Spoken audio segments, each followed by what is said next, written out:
እዚ ኣፎት ሚድያ እዩ ሰላም ጠና ብልና ብዝተፈላለዩ ቦታን ኩነታትን ኮንኩም ምድላት ኣፎት ሚድያ ተካተሉ ክቡራትን ክቡራናን ሰዓት ዝተዋደዱ ሃናዊ ምዕባለታት ሒዝናልኩም ቀሪብና ኣለና ኣብራው ጻንሕትኩም ሳናካውን በመዕዳም ናብ ዘርዝራቶም ተሰጋጊርና ካብ ወገን ትግራይ ጥዑም ብስራት ክስማዕ ጀሚሩሎም ኣይተ ጌታቸው ረዳ ዝርከብዎም ሰመዝ ፌደራል መቐለ ከም ዝኣቱ ንምፍላጥ ተኻይሎም ትግራይ ኣብ ኣዝዩ ዝተሓላለኸ ንጻጥ ዝበዝሑን ኩነታት ኣላ ክብሉ ፕረዚደንት ሌተናል ጀነራል ታደሰ ወረደ ገሊጾም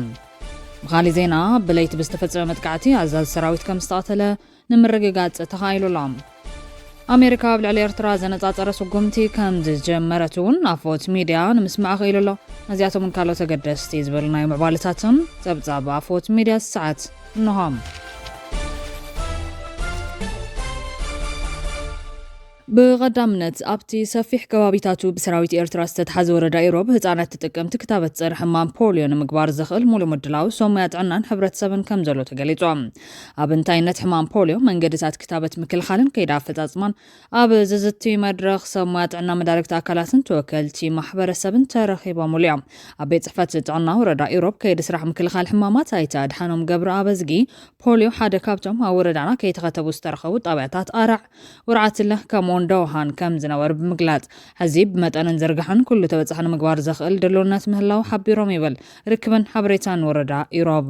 ተስተዋደደ ወፍሪ ክታበት ፖሊዮ ብደረጃ ክልል ኢሉ እውን ወረዳና ካብ 6 ታሕሳስ ክሳብ 9 ታሕሳስ 2018 ዓ.ም ንተኸታተልቲ 4 መዓልታት ዝካየድ ኮይኑ ትሕቲ 5 ዓመት ዝዕድሚዮም ህጻናት ኣብ ተስተዋደደ ወፍሪ ክታበት ፖሊዮ ተጠቀምቲ ክኾኑ እዮም ብኻሊእ ሓበሬታ መጠን ድኽነት ህዝቢ ትግራይ 70 ሚእታዊ ከም ዝኾነ ቢሮ ሕርሻን ሃብቲ ተፈጥሮን ትግራይ ገሊጾም ቢሮ ሕርሻን ሃብቲ ተፈጥሮን ትግራይ ኣብ ህሉ ኩነታት ሕርሻን መጻም ፍታትን መሰረት ገይሩ ዋዕላት ሳሊጦሎም ሓላፍቲ ቢሮ ኣይተ ዓለም ብርሃን ሃሪፈዮ ስትራቴጂካዊ ኣንፈታት ልምዓት ስግር ሕርሻን ሃብቲ ተፈጥሮን ትግራይ ኣመልኪቶም ኣብ ዘቕረቦ ጸብጻብ ኣብ ጽንተታዊ ኩናት ትግራይ 90 ሚእታዊ ዝነበረ መጠን ድኽነት ትግራይ ሕዚ ናብ 70 ሚእታዊ ከም ዝወረደ ተዛሪቦም ይኹን እምበር ሕዚ እውን ዘሎ መጠን ድኽነት ህዝቢ ትግራይ ኣብ ከቢድ ሓደጋ ከም ዘሎ ዘርኢ ኢሎም ኣለዎም ቅድሚ ኩናት 74 ሚእታዊ ህዝቢ ትግራይ ምግቢ ውሕስን ኣረጋጊጹ ከም ዝነበረ ኣይተ ዓለም ብርሃን ኣዘኻኺሮም ቅድሚ ኩናት ትግራይ ውጽኢት ሕርሻ ሰደድ ምግባር 112 ሚልዮን ዶላር ሸርፍ ወጻኢ ትረክብ ከም ዝነበረትን ሕዚ ግና ናብ 2.6 ሚልዮን ዶላር ጥራሕ ከም ዝወረደ ገሊጾም ኣብ ሕድሕድ ገዛ ብዝበሃል መልክዑ ዘሎ ድኽነት ረድኤት እናተጸበኻ ዝፈታሕ ኣይኮነን ዝበሉ እቶም ሓላፊ ስለ ዝኾነ ብጸረ ቃንዛ ዝፍወስ ድኽነት ስለ ዘየለ ብዝተወደበ ኣመራርሓን ህዝብን ብምትሕባር ሕርሻ ትግራይ ናብ ዝለዓለ ደረጃ ንምብጻሕ ከም ዝስራሕ ረድኦም ብሰንኪ ኩናት ካብ ዝበፅሐ ቁጠባዊ ሓሳብ ብተወሳኺ ኣብ ድኽነት ዘሎ ኣረኣእያ ትሑት ምዃን ብኽነት ሃፍትን ምብዛሕ በዓላትን ቁጠባ ትግራይ ከይዓቢ ከም ምኽንያት ዝጥቀሱ ምዃኖም ሓቢሮም ሙሉእ ዓመት ዝፈሱ 25 ሩባታት ትግራይ ናብ ጥቕሚ ዘይምቕያር ኣብ ዝለምዑ ከባቢታት ጥራሕ ትኹረት ምግባርን ኣብ ቆላ ከባቢታት ዘላ ሃፍቲ ዘይምጥቃምን እውን ከም ድኽመት ኣልዒሎም እዮም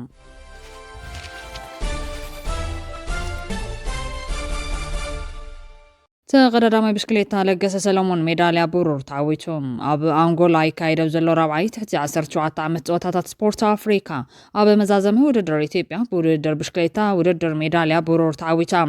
ሎም ሰንበት ዝተኻየደ 94 ኪሎ ሜትር ሸፈነ ውድድር ጽርግያ ደቂ ተባዕትዮ ተቀዳዳማይ ብሽክሌታ ለገሰ ሰለሞን ካልኣይ ደረጃ ብምሓዝ ሜዳልያ ብሩር ረኺቦም ኣብቲ ኢትዮጵያ ብሩር ዝተዓወተሉ ውድድር ኣልጀርያ ወርቂ ቱኒዝያ ድማ ነሓስ ተዓዊተን ኣለዋ ለገሰ ሰለሞን ኣብ ውልቀ ክሮኖሜትር ሜዳልያ ነሓስ ምርካቡ ዝከር ኮይኑ ናይ ጋንታ ክሮኖሜትር ድማ ምስ ካልኦት ደቂ ጋንታ ብምዃን ሜዳልያ ነሓስ ኣምፂኦም እዮም ኣብ አንጎላ ዝተኻየደ ውድድር ብሽክሌታ ማህደር ደስታ በውልቀ ክሮኖሜትር ወርቂ በውድድር ጽርግያ ብሩር እንትትዕወት ብደቂ ኣንስትዮ ጋንታ ክሮኖሜትር ድማ ወርቂ ምዕዋትን ዝካርዮም እዚ ከም ዘሎ ኮይኑ ትግራይ ኣብ ኣዝዩ ዝተሓላለኸን ጸጥ ዝበዝሑን ኩነታት ኣላ ክብሉ ፕረዚደንት ሌተናል ጀነራል ታደሰ ወረደ ገሊጾም እዚ ዝተገለጸ ኣብ ፍጻጽማ መድባትን ጊዜያዊ ምሕዳር ትግራይ ምስ ላዕለዎት ኣመራርሓ ክልል ዞባን ወረዳን ካብ ታሕሳስ 2018 ዓ.ም ጀሚሩ ንሰለስተ መዓልቲ ክሳለጥ ኣብ ዝቐነየ መደብ እዮም ኩናት ንምትራፍ ዝካለና ኩሉ ገብሪና ንሰላም ኢልና ንሸጦ ግዛት ግን የለን ዝበሉ ሌተናል ጀነራል ታደሰ ወረደ ወሲኾም ድማ ዘለና ኣማራጺ ነዚኦም በዲኻ ምውጻእ ኢሎም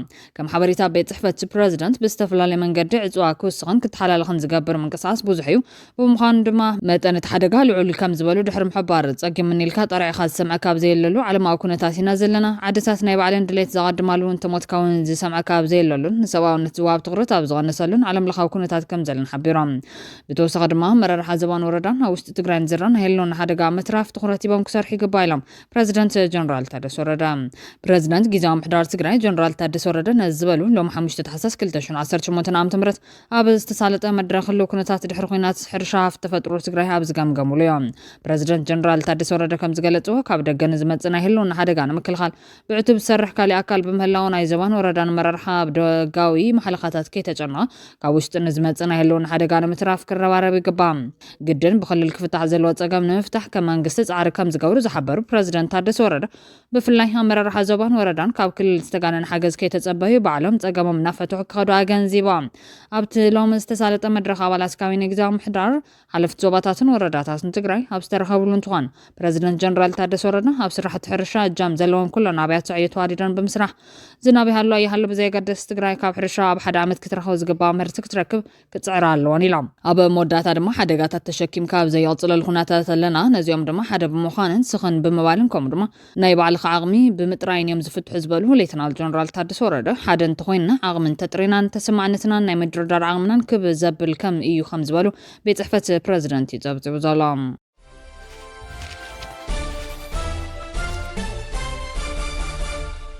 አሜሪካ ብላዕሊ ኤርትራ ዘነጻጸረ ስጉምቲ ከም ጀመረት ተሰሚዖም አሜሪካ 10 ኤርትራውያን ኣብ ዝርዝር ሓደገኛ ገበነኛታት ተረቂሖም ኣለዉ ምምሕዳር ፕሬዝዳንት ዶናልድ ትራምፕ ኣብ ጉዳያት ኢሚግሬሽን ሃገሩ ጽኑዕ ስጉምታት ኣብ ዝወስደሉ ዘለዋን ክፍሊ ድሕነት ሃገር አሜሪካ ናይቶም ኣዝዮም ዝኸፍኡ ገበነኛታት ዜጋታት ውጻኢ ዝበሎም ስም ዝርዝርን ስለን ኣውፅሎም ካብቶም ብኢሚግሬሽንን ኣኽበርቲ ጉምሩክን ስሞም ዝወፁ ሓያሎ ሰባት ኣብ መንጎም 10 ኤርትራውያን ዝርከብዎም ኮይኖም ውዒሎም ዝተባሃሉ ገበናትን ኣበየናይ ግዛት ከም ዝተፈጸመን ዘጠቓለሉ እዮም እቶም ኤርትራውያን ብፆታዊ ምዝመዛ ትሕቲ ዕድመ ፆታዊ መጥቃዕትን ዓመፅን ዘይሕጋዊ ምዝዋር ዕፀፋርስን ብረትን ስርቅን ምቕባል ዝተሰረቐ ንብረትን ኮንትሮባንድን ካልኦት ገበናትን ዝተኸሰሱ ምዃኖም ዝርዝር ይሕበር ሮዳስ ተኽለ መንሱር ማሊክ ሓሰን ሱሌማን ኣራም ኣስመሮም ክብሮም ሃብተማርያም ገብረ ህይወት ገብርዬ ፊልሞን ገብረ ሚካኤል መርሃዊ ዮሐንስ ዜናዊ መሓርን ዳንኤል ተኽለን ዝተባሃሉ ኣኽበርቲ ሕጊ ገበናዊ ገበናት ብምፍጻም ካብ ኣሜሪካ ንኽባረሩ ዝተኣሰሩን ዝተለለዩን ኣዝዮም ሓደገኛታት ዜጋታት ወጻኢ ትኩረት ንክግበረሎም ዝገብሩ ዝርዝር ገበናት እውን ጠቂሶም ኣለዉ እዚኦም ዘቤታዊ ዓመፅ ብተደጋጋሚ ሰኺርካ መኪና ምዝዋር ምዝማት ምጭዋ ህፃናት ምፍራሕ ግብረ ሽበራ ብብረት መጥቃዕቲ ምፍጻም ዝተሰረቐ ንብረት ምቕባል ትእዛዝ ቤት ፍርዲ ዘይምኽባርን ዘይሕጋዊ ዝውውር ገንዘብን ይርከብዎም ክፍሊ ድሕነት አሜሪካ ካብ መላእ ዓለም ዝተፈላለዩ ገበናት ዝፈጸሙን ኣዝዮም ሓደገኛታት ስደተኛታት ተባሂሎም ዝቑጸሩን ውልቀ ሰባት ዝርዝር ኣውፅኡሎም እዚ ብሚኒስትሪ ድሕነት ሃገር ዝተዘርግሐ ኮይኑ ኣካል ናይቲ ኣብቲ ሃገር ኣብ ልዕሊ ዘይሕጋውያን ስደተኛታት ዝካየድ ዘሎ ሰፊሕ ስጉምቲ እዮም ምምሕዳር ፕሬዝዳንት ዶናልድ ትራምፕ ዝርዝር ብቕትለት ዘይሕጋዊ ምዝዋር ዕፀፋርስ ብረት ዘመታን ካልኦት ገበናትን ዝኽሰሱ ሓደገኛ ገበነኛታት ዝተባሃሉ 9 ኢትዮጵያውያን እውን ከም ዘውፅኡ ይፍለጡ ቅድሚ 2 ሰሙን ሓደ ኣፍጋናዊ ስደተኛ ኣብ ዋሽንግተን ዲሲ ንኽልተ ኣባላት ሃገራዊ ሓለዋ ኣሜሪካ ብጥይት ወቂዑ ሞትን መወሰልትን ድሕሪ ምጽዓቡ ምምሕዳር ትራምፕ መስርሕ ዕቁባ ኣፍጋናውያን ዝርከቦም ስደተኛታት ደው ክብል ብምግባር በዝሒ ዘይሕጋውያን ስደተኛታት ንምድራት ስጉምትታት ይወስዱ ኣሎ ምምሕዳር ትራምፕ ሕጋዊ ሰነዳት ዘለዎም ዜጋታት ኤርትራን ሶማልያን ሓዊሱ ካብ 19 ሃገራት ዝመጹ ናይ መንበርን ናይ ስራሕ ፍቃዶም ክግምግም ምዃኑ ከም ዘፍለጦም ይዝካር ብተወሳኺ ካብ ኩለን ሃገራት ንዝቐርብ ሕቶ ዕቁባ ንዘይተወሰነ እዋን ደው ኣቢሉ እቲ ፕሬዝዳንት ካብ ሃገራት ሳልሳይ ዓለም ንዝመጹ ስደተኛታት ቋሚ እገዳ ክገብር መደብ ከም ዘለዎ ገሊጹሎም ፕሬዝዳንት ትራምፕ ዝሓለፈ ዓመት ጎስጓስ ዳግመ መረፃ ካብ ጅምረት ሒዙ ጽኑዕ ቁፅሪ ኢሚግሬሽን ክገብርን ኣብ ታሪክ ሃገር ዝዓበየ ወፍሪ ምብራር ከካይድን ምዃኑ ብተደጋጋሚ ይዛረብ ናብ ዋይት ሃውስ ኣብ ዝተመለሰላ መዓልቲ ድማ ንስጉምቲ ግብራዊ ክገብር ጀሚሩ ኣሎ ካብ አሜሪካ ዘይሕጋውያን ስደተኛታት ምሳርን ምብራርን ሓዊሱ ናይ ቪዛን መገሻን ገደብ ተግባራዊ ገይሮም ኣብ ጎንበስ ኣማኻሪ ድሕነት ሃገር ስቲቨን ሚለር ምምሕዳር ትራምፕ ኣብ መዓልቲ 3000 ሰነዳት ዘይብሎም ስደተኛታት ንምሳር መደብ ከም ዘሎ ኣፍሊጡ ነይሮም መረዳታ ዩኒቨርሲቲ ሲራክስ ከም ዘመላኽቶ ክሳብ መፋርቕ ሕዳር ልዕሊ 65 ሰባት ብኣኽበርቲ ሕጊ ኢሚግሬሽንን ጉምሩክን ተኣሲሮም ከም ዝነበሩ ይሕበር እዚ ከም ዘሎ ኮይኑ ኣይቶ ጌታቸው ረዳ ዝርከብዎም ሰመዝ ፌደራል መቐለ ከም ዝኣትዉ ንምፍላጥ ተኻኢሎም ሚኒስትር ኣማኻሪ ጉዳያት ምብራቕ ኣፍሪካ ኣይቶ ጌታቸው ረዳ ምስ ላዕለዎት ሰመዝ ፌደራልን ኣብ ኢትዮጵያ ዝርከቡ ዲፕሎማትን መጻሰሙን መቐለ ከም ዝመጹ ተፈሊጦም እቶም ልኡኻት ፌደራል ምስ ሰበስልጣን ጊዜያዊ ምሕዳርን ተወከልቲ ውድባትን ኣብ ዋናዊ ጉዳያት ሂቦም ከም ዝትዮ ዝተረኸቡ ሓበሬታ እዩ መላኺቱ ዘሎ